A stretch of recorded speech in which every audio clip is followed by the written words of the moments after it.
apa, perlu diketahui bahwa materi tentang manusia dan alam adalah bagian dari materi yang sudah dalam struktur silabus itu ada pada pertemuan ketiga. Jadi mohon diingat bahwa tugas-tugas yang sebelumnya ditugaskan itu masih terus berjalan. Saya juga sudah menyampaikan contoh artikel jurnal yang ada dalam pertemuan sebelumnya. Nah, mohon itu dibaca baik-baik semua, strukturnya, isinya, dan yang paling penting sih menggunakan referensi yang jelas, ya. Referensinya yang bisa dipertanggungjawabkan. Ada beberapa buku yang bisa dipakai, yang kemarin sudah disampaikan itu. Ada yang berbahasa Arab yang sudah diterjemahkan, ada juga yang berbahasa Indonesia. Yang berbahasa Indonesia jauh lebih mudah dipahami lah daripada yang berbahasa Arab. Kemudian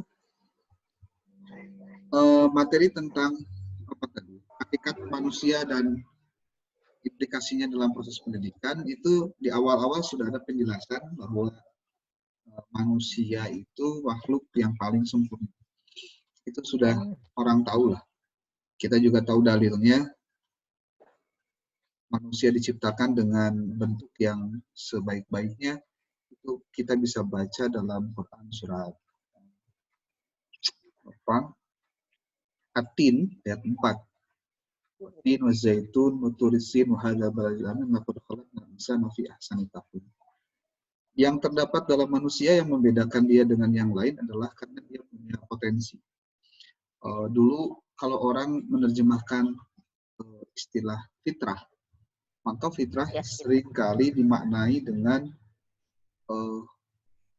bersih, suci, tidak ada dosa. Kalau dilihat dari sisi filsafat, John Locke pernah mengatakan bahwa manusia itu dalam teori tabula rasanya, dia menyebut manusia itu seperti sebuah kertas putih yang bisa jadi hitam, bisa jadi putih, sesuai dengan siapa yang menggunakannya. Nah, persoalannya adalah apakah betul dalam Islam istilah konsep fitrah itu artinya adalah bersih atau suci? Ternyata tidak sesederhana itu. Dalam artikel yang ditulis oleh Abdul Khabir ini, dia menuliskan bahwa ada pendapat yang menjelaskan tentang bagaimana orang melihat manusia. Paling tidak dalam konteks ini, pembicaraan mengenai apa itu manusia melahirkan adanya 4 aliran. Satu aliran serba zat yang kita sebut juga dengan aliran materialisme.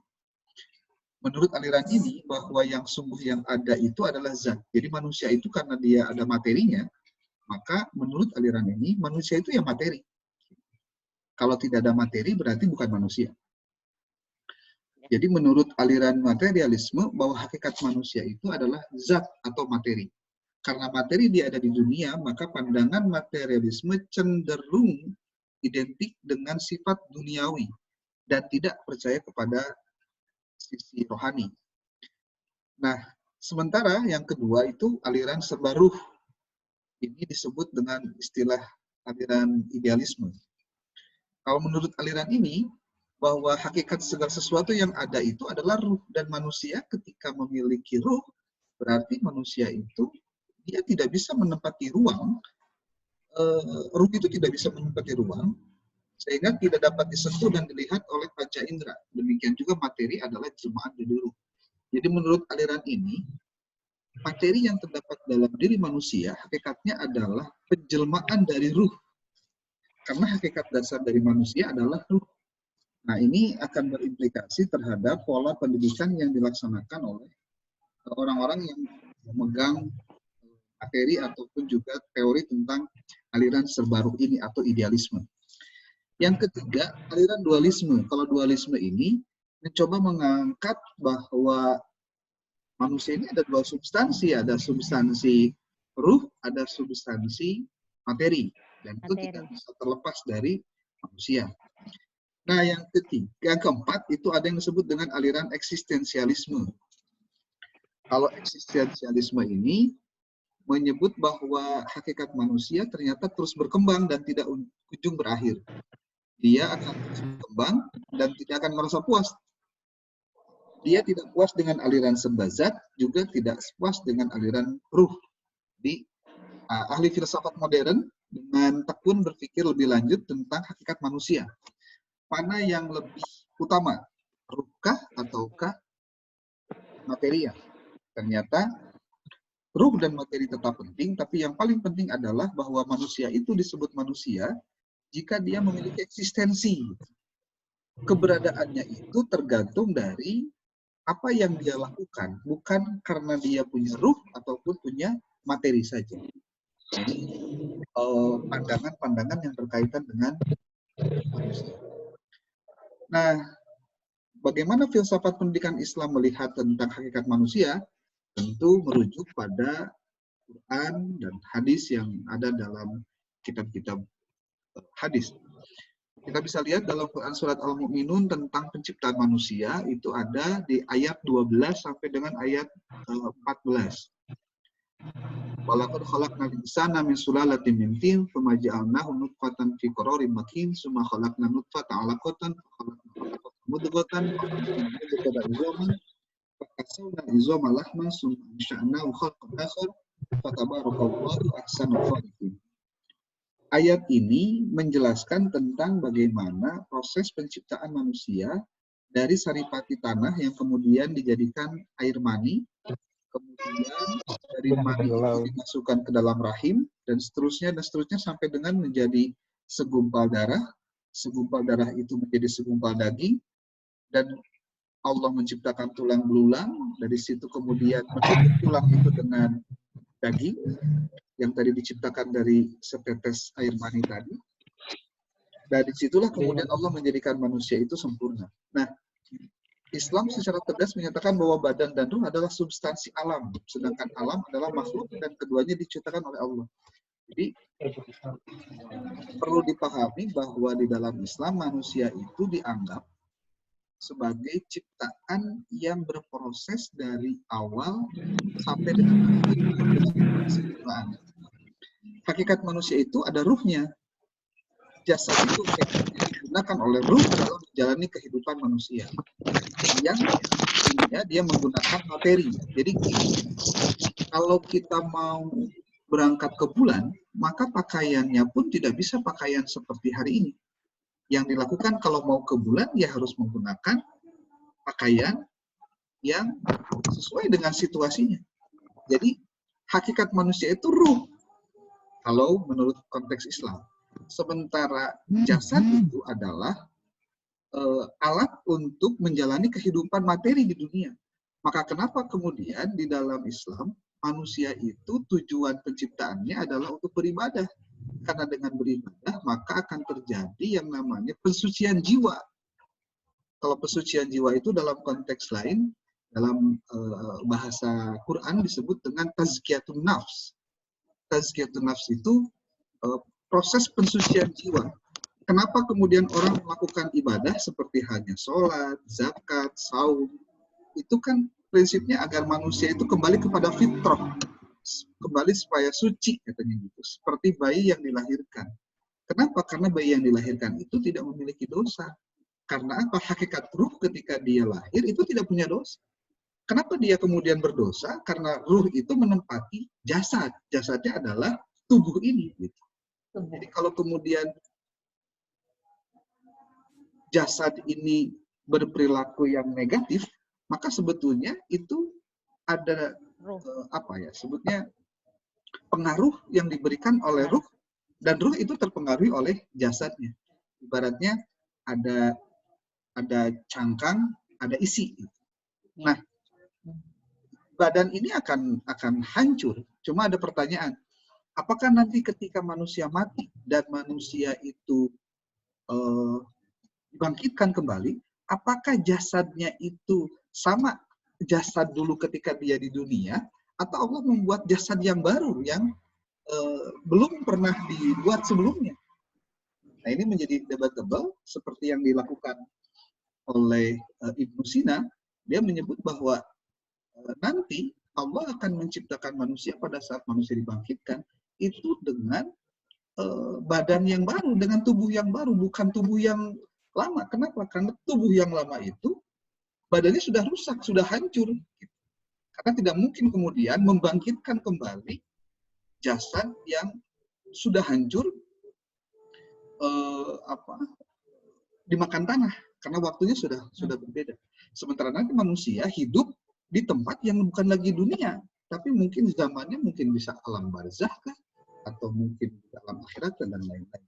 Nah, itu sedikit banyak yang bicara tentang manusia. Jadi kalau dalam pandangan filsafat pendidikan Islam, hakikat tentang manusia, manusia dilihat sebagai makhluk dengan memiliki banyak potensi. Potensi itu artinya berkembang sesuai dengan di mana dia tinggal, di mana dia berkembang, di mana dia hidup, dengan siapa dia berinteraksi, pendidikan apa yang dia dapatkan, dan yang paling penting adalah karena manusia adalah makhluk yang memiliki kelengkapan jasmani dan rohani, dengan demikian dia dapat melaksanakan tugas-tugas yang memerlukan dukungan jasmani dan rohani tersebut. Selanjutnya, agar kedua substansi itu dapat berfungsi dengan produktif, maka perlu dibina dan dikembangkan melalui pendidikan. Jadi fungsi pendidikan dalam konteks filsafat pendidikan Islam untuk manusia adalah bagaimana melahirkan manusia sesuai dengan fitrah kejadiannya. Fitrah kejadiannya itu bahwa manusia itu awalnya suci, awalnya bersih, awalnya nafsnya itu tazkiyah atau suci lagi. Nah, kemudian bagaimana implikasi potensi dasar yang dimiliki dalam proses pendidikan ini? Di sini ada penjelasan bahwa teori yang berkaitan dengan konsep dasar manusia ini banyak dibicarakan sejak lama. Dan luar biasanya, pendapat ini kemudian banyak terbukti bahwa dalam konsep Islam, yang namanya manusia itu potensinya baik. Gitu. Jadi gini, pandangan keagamaan seseorang berpengaruh terhadap cara pandang dia tentang manusia. Contoh, orang-orang Kristen, orang-orang Katolik, orang-orang Protestan. Dia sudah menganggap bahwa manusia itu lahir punya dosa. Kenapa punya dosa? Karena dosanya dari Adam dan Hawa. Ketika Adam melakukan tindakan memakan buah kuldi itu, dianggap itu adalah perbuatan dosa. Nah, maka siapa yang menebus dosa Nabi Adam itu? Ya Yesus, yaitu Nabi Isa yang mereka anggap sebagai Tuhan. Jadi ketika dia disalib, dipandang bahwa Yesus itu menebus dosa manusia yang diturunkan oleh Adam. Artinya apa? Menurut pandangan keagamaan mereka, manusia itu dasarnya adalah buruk, dasarnya adalah punya dosa. Sementara dalam Islam, tidak dilihat siapapun orang tuanya, apapun yang sudah dikerjakan oleh mereka sebelumnya, ketika dia lahir ke dunia, maka dia lahir dalam keadaan suci. Jadi tidak ada istilah anak haram, haramnya ya orang tuanya, bukan bukan anaknya. Nah, maka pandangan manusia dalam Islam dilihat sebagai bahwa manusia itu punya potensi. Jadi jangan dipikir bahwa kalau dalam Islam itu manusia, kalau misalkan orang tuanya buruk, maka anaknya akan buruk. Tidak. Kalau di dalam teori di Barat, seperti hanya yang agama Kristen punyai, manusia itu tidak akan bisa menebus dosanya kecuali dia masuk ke dalam Kristen. Makanya kenapa di dalam Kristen ada proses penebusan dosa. Itu. Nah, implikasi positif, implikasi jasmani secara fisik dalam proses pendidikan Islam ini perlu dilakukan. Jadi gini, dalam Islam juga perlu dilakukan yang namanya pengembangan untuk memiliki jasmani yang sehat. Nah, tentu kalau ini sudah ngobrolin tentang jasmani, ya ini yang sedang terjadi hari ini, yaitu tentang kesehatan. Yang kedua, implikasi potensi ruhani dalam proses pendidikan Islam, bahwa dia memiliki dimensi nafsu, dia juga dimensi akal, dia juga memiliki dimensi qalbu, dan dia memiliki dimensi ruh. Itu saya ingat di pertemuan kedua, saya pernah kasih tugas Anda untuk mencari tentang definisi akal itu apa, tolbun itu apa, kemudian fuad itu apa. Karena nanti jangan sampai ada pemahaman yang keliru tentang istilah-istilah itu.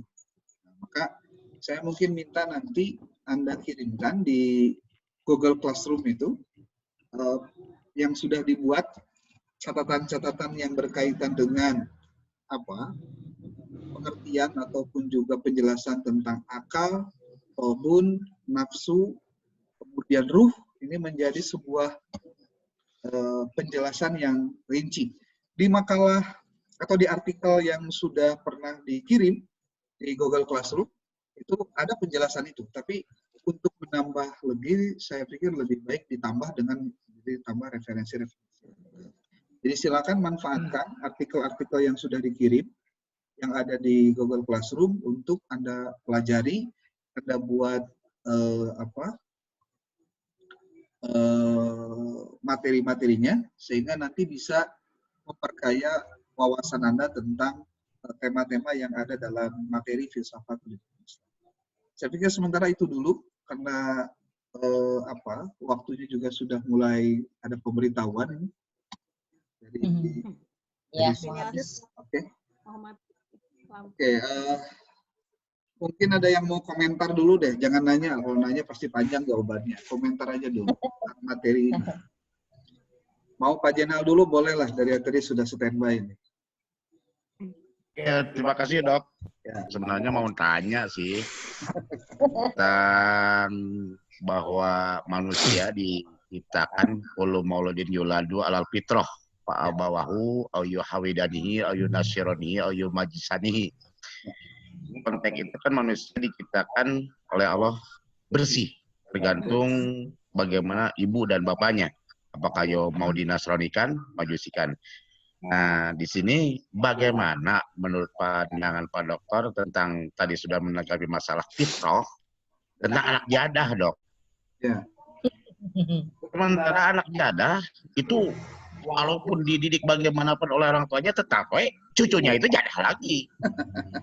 Ini sedangkan ada beberapa pihak pendapat bahwa kalau anak jadah, nih kalau tidak dia, cucunya turunnya terus masih. Nah, sementara itu menurut pandangan dokter gimana, Pak? Terima kasih. Assalamualaikum warahmatullahi wabarakatuh. Istilah anak jadah itu sebenarnya nggak ada sih, Pak. Itu hanya sebutan masyarakat dalam konteks sosial untuk melabeli perilaku buruk yang dilakukan oleh orang tuanya sebetulnya. Jadi predikat yang diberikan oleh masyarakat karena perbuatan itu perbuatan yang hina gitu. Jadi sebenarnya perilaku kehinaan inilah yang kemudian melekat gitu pada orang atau anak itu. Nah, yang kalau dipahami yang lebih dalam itu sebetulnya gini. Kitanya yang harus mengubah mindset, Pak. Kitanya yang harus bisa menyampaikan kepada orang lain atau kepada masyarakat bahwa sebenarnya anak yang lahir itu tidak ada istilah haram jadah. Ini tidak ada suara. Tidak ada istilah haram jadah. Betul. Tidak ada. Kenapa disebut tidak ada? Yang haram jadah itu tetap orang tuanya, si anaknya lahir itu suci tetap, Pak. Kalau kemudian nah gening cuma loba kejadian anak-anak lahirnya dari yang begituan itu ternyata efeknya jadi buruk gitu. Itu hanya persoalan persepsi dan sugesti, Pak. Makanya jangan berikan persepsi dan sugesti yang buruk ketika ada yang seperti itu. Karena kalau kemudian persepsi dan sugestinya dilanjutkan, maka akan menambah lagi keyakinan bahwa memang nah kolotna haram jadahnya jadah deui terus. Jadah. Padahal sekali lagi dalam Islam tidak ada penyebutan istilah anak haram, tidak ada penyebutan istilah anak durhaka atau anak jadah, nggak ada. Semua suci. Prinsipnya harus dipegang sih. Berikan pemahaman yang jelas bahwa di dalam Islam tidak ada istilah-istilah itu. Itu hanya ada ketika masyarakat memandang perilaku orang tuanya itu perilaku yang hina. Ketika perilakunya hina, jangan kemudian anak yang disalahkan. Anaknya tidak tahu masalah apa-apa. pertanyaan yang paling sederhananya gini, apakah si anak itu memang meminta dia lahir dari orang tua yang kebetulan berperilaku buruk? Kan enggak. Seperti hanya kita juga tidak pernah meminta orang tua kita lahir, ini kalau orang teh miskin, kalau orang teh gini kan, dia kan enggak begitu, Pak. Iya, betul. Jadi setiap kita lahir itu bukan karena persoalan kenapa kita dilahirkan, enggak. Tapi memang kita dilahirkan pada kondisi seperti ini, ya sudah, itu. Kalau kebetulan si orang tuanya begitu, ya sudah, itu mah orang tua kita. Tidak ada hubungannya dengan, makanya ada istilah,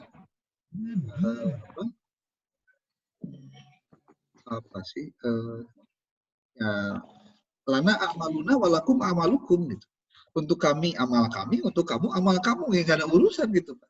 Apalagi kalau sudah akil balik, tidak ada ceritanya keterkaitan antara anak dengan si orang tua ketika dalam hubungan amal perbuatan masing-masing. Saya pikir itu, Pak. Iya. Oke, Dok.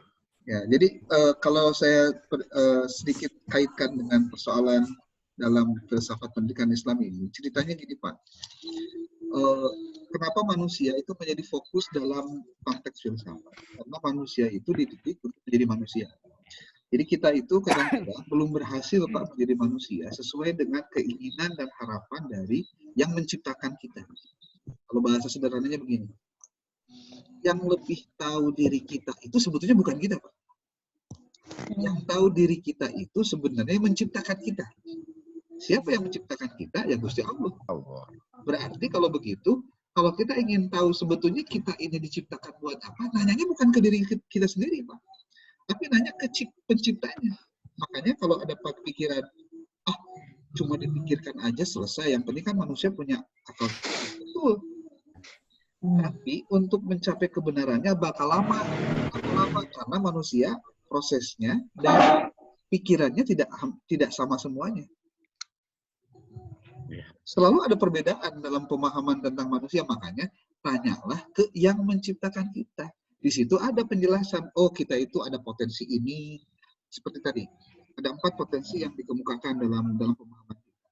Dalam artikel itu ada potensi ruh, potensi akal, potensi kolbun, dan potensi potensi jiwa. Nah, ini mungkin perlu didalami lebih lanjut karena nafsu, akal, kolbun dengan ruh ini menjadi bagian penting dalam proses pendidikan berikutnya. Makanya kenapa kalau dalam pendidikan Islam kok beda ya penekanannya dengan pendidikan di luar pendidikan Islam. Contoh begini, Pak. Mohon maaf kalau saya boleh cerita sedikit. Menggunakan teknologi seperti ini itu ada baiknya, ada enggaknya, Pak? Baiknya apa? Baiknya adalah pembelajaran terus berjalan walaupun keadaan tidak memungkinkan. Tapi ada buruknya. Buruknya adalah kita tidak pernah tahu sebetulnya bagaimana secara psikologis yang sedang ada di sini itu. Apakah sedang bahagiakah? Apakah sedang bingungkah? Apakah sedang kapaksakah? Apakah sedang ngelamunkah? Kan kita nggak ngerti, Pak. Sementara fokus untuk mengikuti kegiatan pembelajaran itu bagian penting dari proses pendidikan itu sendiri. Makanya kenapa kemudian guru tidak bisa digantikan dengan Google atau dengan internet, karena di situ ada sisi psikologis yang menyentuh aspek akal siswa, jiwa atau nafsu siswa, termasuk kolbun siswa, termasuk juga ruh siswa. Makanya teman-teman yang hadir di sini, saya nggak tahu apakah pada prinsipnya itu senangkah ataupun juga fokuskah itu. Karena kadang-kadang cuma tampil doang kan belakangnya mungkin sedang gogoleran atau sedang apa kan kita nggak ngerti. Fokus. Ya, ada yang fokus, ada yang beri kopi kan gitu. Saya sih santai-santai aja. Yang penting boleh masuk, Dok, ngujim, Dok, boleh. Jadi hilang begitu saja. Ya, jadi kalau kita lihat dari konteks artikel yang pernah saya kirim kemarin tentang manusia dengan fitrahnya, maka bisa dipahami bahwa peserta didik itu, Pak, memiliki pembawaan yang positif dan ada juga yang negatif. Negatif itu bisa berkembang kalau dia mendapatkan perkembangan yang negatif pula. Maka dalam Islam, konsep fitrah itu harus dilandaskan pada pemahaman tauhid yang jelas. Makanya, kenapa kemudian di dalam Islam itu orientasi dalam pendidikannya harus sesuai dengan orientasi Islam? Karena dari situlah kemudian harapannya bisa tercapai. Contoh, Ad-Dzariyat 56 itu ayat yang paling terkenal setelah Al-Fatihah. Wa ma khalaqtul jinna wal insa illa liya'budun. Orang tahu semua itu. Penciptaan manusia itu adalah untuk beribadah. Nah, sekarang pertanyaannya, berarti apapun yang dilakukan oleh manusia di dunia ini hakikatnya harus ibadah. Nah, kalau belajar ya sama, berarti pendidikan pun harus mengarah pada pola agar manusia itu bisa beribadah, bisa menjadi orang yang bertakwa, beriman, melakukan amal soleh dan lain-lain. Tinggal pertanyaannya, kalau kemudian hari ini di sekolah ada berbagai macam pelajaran, yang macam pelajaran itu tidak mengarah pada proses ibadah, berarti ada yang salah tuh di pelajarannya. Contoh begini, ada saya mengajar fisika, nggak ada ceritanya saya bikin anak jadi soleh gitu. Saya mengajar matematika, nggak ada ceritanya saya ngajar anak soleh. Yang penting budak bisa rumus, bisa memecahkan soal, selesai. Kalau itu yang terjadi, berarti dalam proses pendidikan kita memberikan terbaik kepada siswanya tidak secara syumuliyah atau bahasanya tidak secara integratif. Dia hanya pada aspek akalnya saja, tidak pada aspek ruhnya. Nah, berarti kalau begitu, ini kesimpulan sederhana. Kalau kita menjadi guru ada di dunia pendidikan, semua aspek yang berkaitan di lembaga pendidikan itu harus mengarah pada pencapaian Islam itu sendiri. Satu. Yang kedua, pada pencapaian pengembangan konsep fitrah dari diri manusia itu. Jadi nggak bisa, Pak, hanya sebatas konsep dia jadi anak yang pintar, tapi tidak menjadi soleh. Itu cerita sebetulnya. Karena apa? Karena manusia itu punya kebutuhan. Dan kebutuhan itu tidak hanya pada kebutuhan akal saja, tapi juga pada kebutuhan seperti tadi. Ada nafsu, ada ruh, dan kolbun. Nah, ini menjadi penting untuk dipelajari oleh kita. Karena gini, Pak, kalau ada pertanyaan, mengapa hal yang begini mesti dibahas lagi? Apa pentingnya yang dibahas? Jawabannya simpel sih. Karena memang tidak semua kita paham dengan apa yang kita harus lakukan. Sebenarnya itu aja. Kita mah taunya gini. Contoh dulu ketika S1. Bapak dan Ibu ngambil jurusan apa? Ada yang ngambil jurusan bukan PAI. Contohnya. Jangan dipikir bahwa kewajiban mensolehkan siswa itu kewajiban guru PAI doang. Salah besar itu. Apa? Kalau begitu berarti tidak ada tanggung jawab. Padahal semua pihak punya tanggung jawab besar, termasuk contoh kepala sekolah, termasuk contoh yayasan, termasuk contohnya pengawasnya, termasuk contohnya Kementerian Agamanya, Kementerian Pendidikan Nasionalnya. Kalau ingat, coba dibaca dalam sistem pendidikan nasional, itu jelas sekali bahwa tujuan pendidikan nasional itu lebih banyak pada aspek-aspek yang bersifat psikis ketimbang yang bersifat fisik. Berakhlak mulia, beriman, bertakwa, dan lain-lain. Kalau yang bersifat fisiknya, Pak, ada sehat, itu ya, yang bersifat fisik. Sehat, kemudian memiliki raga yang kuat, tapi yang lain-lainnya itu sifatnya psikis. Berarti ini menunjukkan bahwa ada titik tekan dalam tujuan sistem pendidikan nasional, justru lebih ingin menguatkan sisi ruh yang terdapat di dalam manusia. Tapi sayangnya ketika diimplementasikan dalam proses pendidikan di lapangan, ini menjadi persoalan serius. Kenapa? Karena ternyata tidak semuanya orang paham. Maka kenapa kemudian orang disebut pintar itu hanya matematikanya saja yang bagus. Jadi kalau ada anak yang menggambarnya jelek, disebutnya menggambarnya bagus disebutnya tetap bodoh. Gitu. Itu pandangan-pandangan sederhana yang ada di sekitar kita. Dan boleh jadi di kita pun ada yang begitu. Makanya kita perlu merumuskan sebetulnya kalau Bapak Ibu ada di lembaga pendidikan, bagaimana sih merumuskan tujuan dari anak didik yang ada di tempat kita masing-masing. Kita di sekolah, di madrasah itu ada yang namanya SKL, Pak. standar kompetensi lulusan. Standar kompetensi lulusan ini adalah dasar pijakan dari semua aktivitas yang ada di sekolah untuk bagaimana siswa itu dibawa dalam 3 tahun, kalau misalkan di SDMI berarti 6 tahun, SMP, SMA 3 tahun, untuk mencapai standarnya, kompetensi standar. Bapak Ibu memiliki keinginan nggak bahwa putra-putri yang dididik oleh Bapak Ibu itu punya kompetensi di luar dari yang SKL itu? Itu bisa dilakukan. Contoh nih, Pak, kita boleh aja berpikir begini. Jangan-jangan SKL, standar kompetensi lulusan yang ada di sekolah, di semua mata pelajaran itu, kalau kita baca Pak dengan benar, itu ternyata sifatnya parsial. Walaupun di dalamnya ada istilah kognitif, pengetahuan, kemudian juga ada keterampilan, ada juga di situ pengetahuan, hanya 3 konteks itu yang diambil. Keimanan, adanya di mana? Tidak ada. Keimanan itu katanya ada di afektifnya, ada di rasanya. Enggak juga. Kalau dibaca dalam teori Benjamin S. Bloom tentang teori kognitifnya itu, tidak ada pemahaman tentang istilah afektif itu masuknya pada ranah keimanan, tidak ada.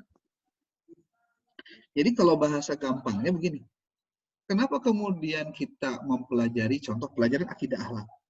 Akidah akhlak itu kalau di PAI, itu materi akidah, itu kan banyak kan kognitif, Pak.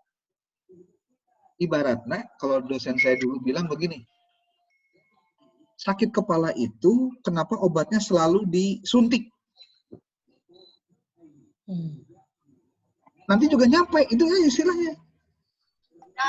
Jadi bahasanya, kenapa sih pengen jadi anak soleh, kok diceramahin gitu? Ya, nanti juga nyampe ceramahnya. Nah, itu masalahnya. Nah, kenapa ini menjadi penting saya sampaikan? Karena kita khawatir ada cara-cara berpikir yang selama ini terjadi yang masih bertolak belakang dengan hakikat dari nilai-nilai pendidikan Islam itu sendiri. Dan tindakan kita mempelajari tentang manusia, nah makanya mungkin Bapak Ibu yang ada di lembaga pendidikan, saran saya sih sederhana Pak, cobalah pahami apakah visi dan misi dari lembaga kita itu sudah sesuai tidak dengan keinginan pencipta manusia itu sendiri untuk melahirkan orang-orang atau manusia-manusia yang lebih baik. Jangan sampai begini Pak, karena kita melihat orang lain dengan perilakunya ataupun juga pihak lain yang luar biasa baik dan berprestasi, padahal dia menghilangkan nilai-nilai keislaman ataupun nilai-nilai jati diri ketauhidan dari manusia, kemudian dia tidak peduli dengan nilai-nilai itu. Tapi dia lebih peduli dengan bagaimana orang lain memandang kesuksesan dari pembelajaran ataupun pendidikan yang terjadi seperti ini. Dan sekarang sudah banyak dilakukan, Pak. Saya berikan sekedar ilustrasi saja, contoh. Sebuah kritik saja. Madrasah aliyah, madrasah sanawiyah. Itu mulai rada ketakutan, mereka malah menghilangkan jati dirinya. Maksudnya gimana? Contoh di aliyah. Rata-rata, kenapa di aliyah itu hanya buka jurusannya IPA dengan PS? Jarang yang buka jurusannya IAI. Jawabannya sangat-sangat pragmatis. Karena kalau buka jurusan IAI, nanti nggak ada siswanya. Kenapa? Karena nanti siswanya nggak bisa melanjutkan kuliah. Terus nggak bisa melanjutkan, bisa nggak dapat kerja, dan lain-lain. Nanti ditinggalin. Pertanyaannya, baca nggak riset yang sekarang sudah banyak terbukti bahwa produsen terbesar pengangguran itu justru lahir dari SMK. Saya Kang, yes, gini. Jadi kalau ceritanya itu berarti ternyata menghasilkan SMK dengan banyak menghasilkan konon kabarnya mereka yang terakhir, ternyata justru adalah produsen melahirkan pengangguran. Dan itu di sini bisa dibaca Pak. Yang melakukan risetnya sendiri orang lintas kok, bukan kita gitu. Jadi ternyata ketika hari ini ada pesantren-pesantren yang di situ sudah ada aliyahnya, di situ sudah ada SMA-nya, malah justru bikin SMK juga. Kenapa katanya? Ya khawatir nanti kehilangan murid. Dari itu saja udah ketemu Pak. Orientasi membuat lembaganya juga lebih pragmatis ketimbang berpikir ya tadi secara idealis. Karena tadi kayak ngomong idealisme Pak, mual laku.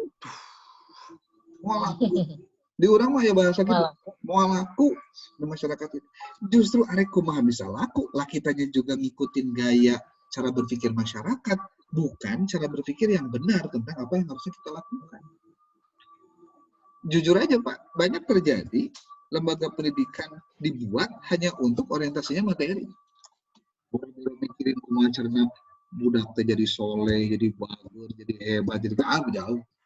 Makanya, nah ini yang perlu diperhatikan oleh Bapak Ibu nih, yang kebetulan tadi nggak ada ya.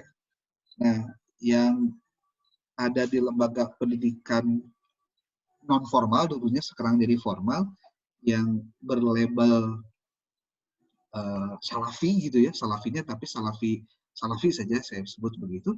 Mereka lebih concern di dunia keislaman.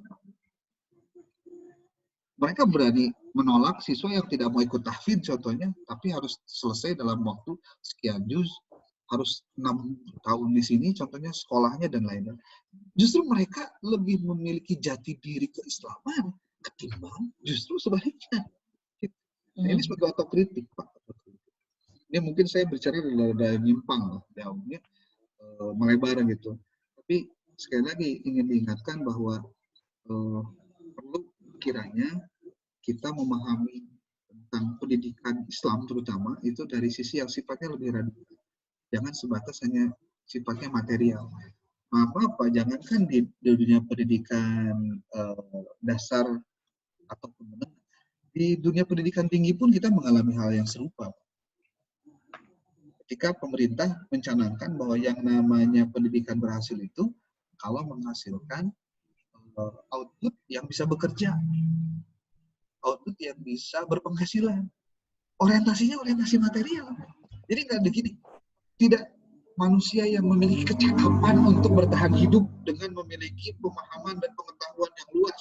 Dia memiliki pemahaman dan pengetahuan tentang A, B, C, D, yang dengan kebetulan itu mereka itu bisa hidup.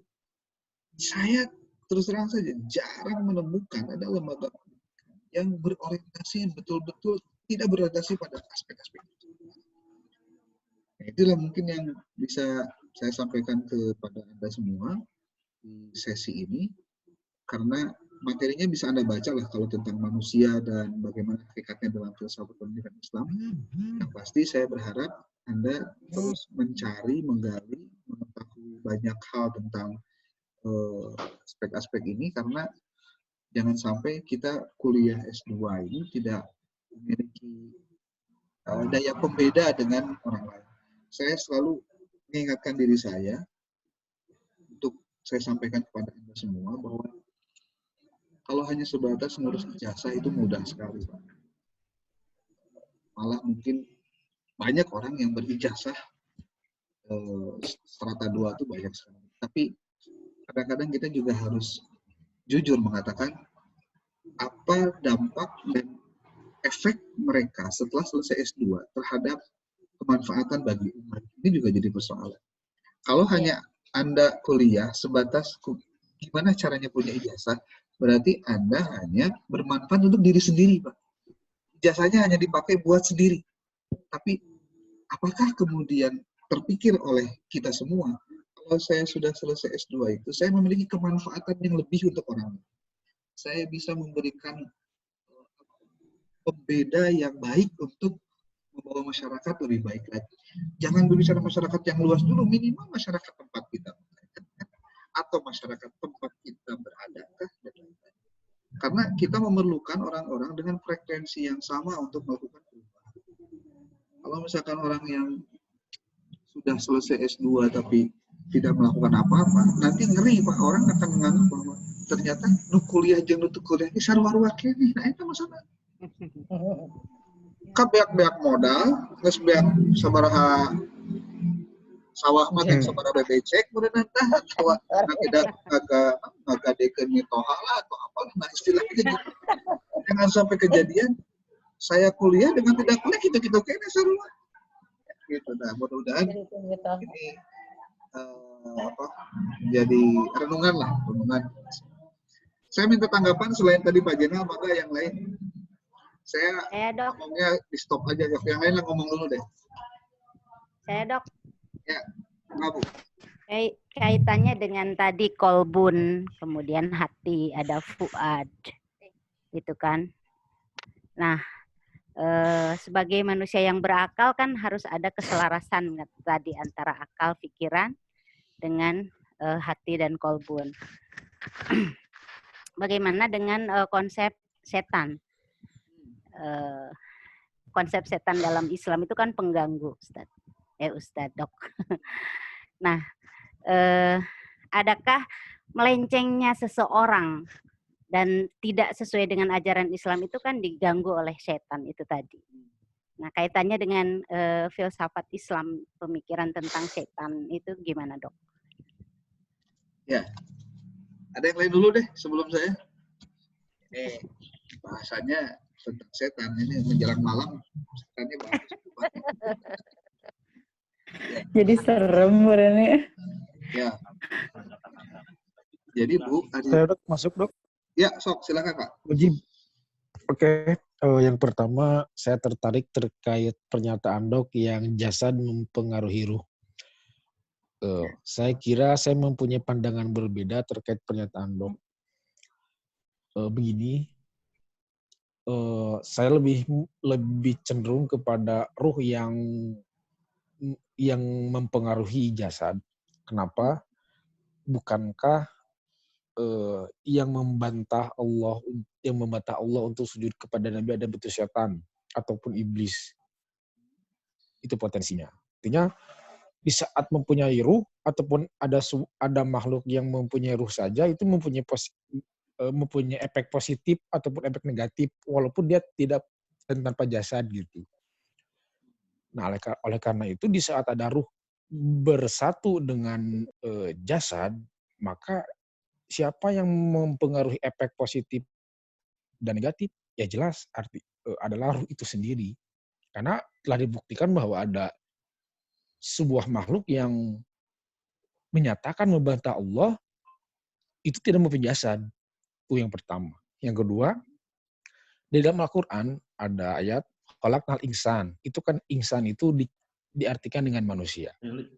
Ada ana basarum mislukum. Itu kata Nabi. Nah, Quraisy berpandangan bahwa ana basarum mislukum kata Nabi. Saya seperti manusia seperti kamu. Nah, manusia di sini mempunyai fisikly seperti lapar, seperti itu kan, gatal-gatal, kalau dipukul berdarah. Nah, kalau insan enggak, kecerdasan, marah. Nah, artinya seperti itu. Baik, kesimpulannya saya mau kecenderungan terhadap ruh yang mempengaruhi kepada jasad. Itu yang pertama. Ya. Yang kedua, terkait pandangan Bu siapa namanya? Bu Haji Reni. Bingungan ini. Begini. Setan. Oke, setan itu saya kira memang Pak Muji videonya ditekan. oh jangan dulu lah. Begini. Oh, nggak ada orangnya. Ada. Itu kagok sih yang Setan itu. Ya. Pemalu. Saya cenderung lagi kepada setan itu, saya berpikiran kepada jin setan itu ya memang efek positif lah. Efek positif. Nah, apakah manusia itu jahat dipengaruhi oleh setan? Iya. Namun manusia mempunyai pilihan tersendiri. Katakan takdir. Kenapa menciptakan Nabi Muhammad ataupun manusia yang baik? Nah, itu tergantung pilihan. Kedua-duanya juga takdir seperti itu. Orang yang kayak Abu Jahal, takdir jahatnya. Orang yang Nabi Muhammad cerdas, soleha, ya takdir. Itu tergantung pilihan. Kenapa? Satu ketika Sayyidina Ali bin Abi Thalib sedang bersandar di tembok. Maka temboknya akan runtuh. Setelah runtuh, dia pindah. Kata sahabat yang lain, ya wahai Amirul Mukminin, kenapa Anda berpindah dari takdir Allah? Oh tidak, saya berpindah dari takdir Allah kepada takdir yang lain. Nah, artinya tidak bisa kita serta-merta menyalahkan setan, namun kita juga harus menyalahkan diri sendiri. Kenapa kita memilih seperti itu? Akankah kita diciptakan menyalahkan setan? Saya kira seperti itu dulu, Dok, pandangannya. Terima kasih. Ya, Pak. Terima kasih, Pak Mujib. Kalau berbeda itu biasa, Pak ya. Cuma kalau saya lebih melihatnya begini.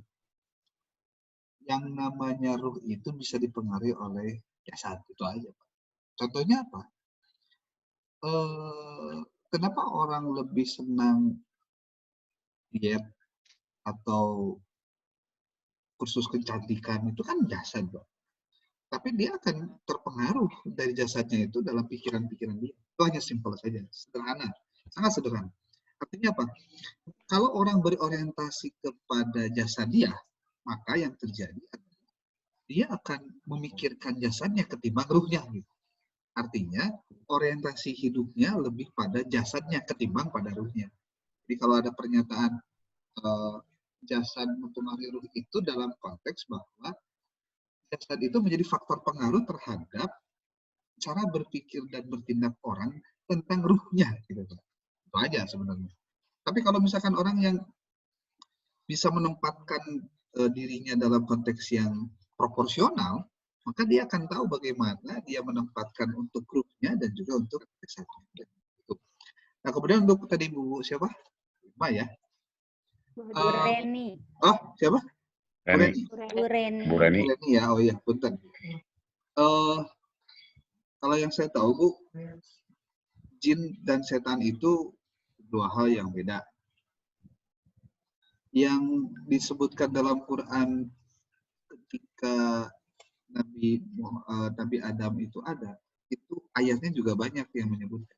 Di ayat yang pertama disebutkan dia adalah jin, sekelompok jin gitu, ada jin gitu, satu orang yang kemudian karena dia membangkang jadi iblis gitu. Nah, kemudian ini satu versi ya, saya bilang satu versi. Anda bisa melihat dari versi-versi yang lain. Ada juga pendapat bahwa setan itu adalah anak buah iblis. Jadi kalau ditanya iblis itu awal pangkalnya dia adalah jin yang membangkang. Malah ada juga ayat yang menyebut bahwa kenapa dia diciptakan itu memang menjadi bagian dari skenario Allah untuk bagaimana membuat manusia itu kuat atau tidak. Jadi tugas mereka itu kan hanya satu, Bu. Tugasnya adalah menggoda untuk mengalihkan perhatian anak cucu Adam tidak ingat kepada Allah, itu aja. Nah, berarti kalau dilihat dari konteks itu, perjuangan manusia menjadi berat manakala memang selain bahwa manusia itu punya nafsu, manusia itu juga diganggu dari faktor eksternal. Eksternal manusia. Siapa eksternal manusia itu? Ya contohnya, ya iblis ataupun juga setan itu. Nah, kalau ada pertanyaan, kenapa Allah menciptakan iblis ataupun juga setan dalam konteks mengganggu atau menggoda manusia? Justru disinilah letak dari perjuangan manusia menghadapi perintah Allah untuk melaksanakan ajaran-ajarannya. Kalau manusia tidak memiliki nafsu, maka sebetulnya dengan setan sudah cukup. Tapi ketika manusia sudah punya nafsu, plus setan, double, Bu. Double apa? Double tantangan. Karena nafsu itu selalu mengarahkan manusia untuk berbuat kejahatan. Itu nafsu. Jadi, amaratun bisu itu memang betul-betul terjadi. Yang namanya nafsu yang dimiliki manusia itu relatif atau cenderung akan mengarahkan manusia untuk bertindak yang negatif. Plus ketika ada setan, maka setan menumpang pada nafsu agar manusia tergoda melakukan perbuatan-perbuatan yang negatif atau perbuatan yang tercela. Sehingga jauh dari Tuhan. Nah, konteksnya dalam pendidikan Islam di sini, kalau saya secara pribadi melihat bahwa manusia itu memiliki peluang dia lebih hebat dari malaikat, juga berpeluang menjadi lebih buruk daripada setan. Dan itu memang ada. Adanya kenapa? Bapak dan Ibu bisa lihat surat, saya lupa ayatnya ya. Ayat berapanya saya lupa, tapi ayatnya saya ingat. Walaqad dzarana li jahannama katsiran minal jinni wal insi lahum qulubun la yafqahuna biha wa lahum a'yunun la yubsiruna biha wa lahum adhanun la yasma'una biha ulaika kal an'ami bal hum adall. Tiga potensi yang tertera dalam ayat itu menyebutkan bahwa manusia yang tidak menggunakan matanya untuk melihat, telinganya untuk mendengar, hatinya untuk memahami, maka walaqad dzarana li jahannama katsiran minal jinni wal insi. Kami akan menempatkan sebagian besar dari jin dan manusia itu di neraka. Berarti siapa mereka itu yang mereka punya hati tidak dipakai untuk memahami, punya telinga tidak dipakai untuk mendengar, termasuk memiliki mata tapi tidak dipakai untuk melihat. Bagaimana itu bisa terjadi? Salah satunya adalah di situ ada godaan dari setan tadi, godaan dari iblis tadi. Pokoknya tugas mereka hanya mengganggu. Makanya kenapa kemudian di akhirat ketika ada manusia yang protes kepada Allah, ya Allah, kenapa aku kok sampai seperti ini masuk neraka? Ini kan gara-gara godaan setan, gara-gara godaan iblis. Jawab setan gampang. Saya kan cuma ngegoda. Yang namanya ngegoda, Anda mau tergoda syukur nggak pun nggak apa-apa. Berarti Bu, kalau saya boleh sedikit simpulkan, ada atau tidak ada setan, manusia itu punya potensi untuk melakukan kesalahan sebenarnya. Karena dia punya nafsu. Jadi tugas kita kenapa harus melakukan proses pendidikan? Karena tantangan hidup kita menjalani proses di dunia ini nggak gampang. Bayangin, kalau misal kita setelah mati tidak ada pertanggungjawaban, ya selesai Bu. Mending hidup mah having fun aja di dunia gitu. Tapi kan kita ada tanggung jawab bahwa nanti setelah meninggal itu ada pertanggungjawaban, yang pertanggungjawaban ini bagian dari apa yang sudah kita lakukan ketika di dunia. Maka kenapa harus melakukan proses pendidikan? Agar ruh kita terjaga untuk lebih baik. Kemudian yang paling penting tadi, bisa melawan orang-orang atau pihak-pihak tertentu yang mau menggoda, mengarahkan perhatiannya bukan untuk kepada Allah atau untuk kepada yang benar. Karena jati diri manusia itu hakikatnya adalah kebenaran. Manusia itu punya potensi selalu mengarah pada pencarian kebenaran. Jadi kalau ada pihak tertentu yang mengalihkan agar manusia tidak benar, itu pasti orang-orang yang tidak ingin manusianya masuk surga. Kenapa sih harus surga gitu? Karena memang Allah menjanjikan itu. Jadi posisi setan ataupun iblis ada atau tidak ada sebenarnya kalau menurut saya itu bisa berpengaruh besar atau tidak. Ya, makanya kenapa manusia perlu banyak belajar, karena lawan kita, musuh kita itu berat. Tapi jangan salah, kalau kita bisa mengalahkan musuh itu, maka manusia akan menjadi makhluk yang mulia. Kenapa disebut dia manusia yang mulia? Dia bisa mengalahkan hawa nafsunya untuk mengalahkan kesenangan-kesenangan sesaatnya untuk di dunia. Kenapa kemudian orang itu belajar tasawuf? Kenapa orang itu belajar nilai-nilai kesufian? Itu karena mereka selalu berharap bahwa nafsunya terjaga dari godaan-godaan. Makanya salah satu cara untuk bisa terhindar dari godaan setan itu adalah dengan memperbanyak latihan dalam beribadah. Konteksnya apa? Jasad. Jadi, ruh memerintahkan jasad untuk takluk kepada Khalik. Caranya gimana? Melakukan riadah. Seperti mata terbuka, tangan bergerak, mulut berbicara, kaki ataupun juga anggota tubuh lain juga berperilaku begitu. Itu dalam rangka apa? Dalam rangka menunjukkan bahwa ruh bisa menaklukkan jasad untuk takluk kepada Khalik. Dalam rangka apa? Mengalahkan godaan-godaan yang datang dari setan ataupun juga dari pihak lain di luar manusia. Sementara itu mungkin Bu ya, mudah-mudahan tidak puas. Terima kasih. Ya, kalau ada kolom komentar silakan ditulis aja di Google Classroom. Nanti saya sudah buat daftar yang hadirnya, walaupun mungkin ada yang bisa hadir di Zoom ini, ataupun yang tidak bisa hadir ya tidak masalah. Yang pasti ini jadi jadi bahan catatan buat kita melakukan kegiatan meeting room seperti ini perlu waktu yang cukup baik lah untuk mempersiapkan diri. Gitu. Saya pikir gitu Pak, sudah begitu malam kan udah jam 10, kasihan, udah pada ngantuk. Untuk Prof. Oh, nunggu. Kopi ayah mah. Oh. Itu si siapa tadi? Kosma tuh? Muhajir kemana Muhajir? Nggak Aku ada. juga tahu dok, kemana dok? Apa? Muhajir lagi pulang kampung, dokter. Kan nggak boleh mudik masih. Di sini Oke, Pak karantina. Yasin. Enggak susah itu masuknya Pak. Oke lah, mudah-mudahan Bapak Ibu nanti Mudik dok. minggu depan Mudik. saya coba kasih materinya dulu sebelum nanti ada pembicaraan ya. Kema lamun sinyalnya jelek, geser kuotana sareng towerna. Evi dok. Siap dok lah. Ya, oke Bapak Ibu. Setuju. Nuhun aktivitasnya, nuhun partisipasinya, mudah-mudahan ada manfaatnya. Assalamualaikum warahmatullahi wabarakatuh. Waalaikumsalam. Waalaikumsalam warahmatullahi wabarakatuh.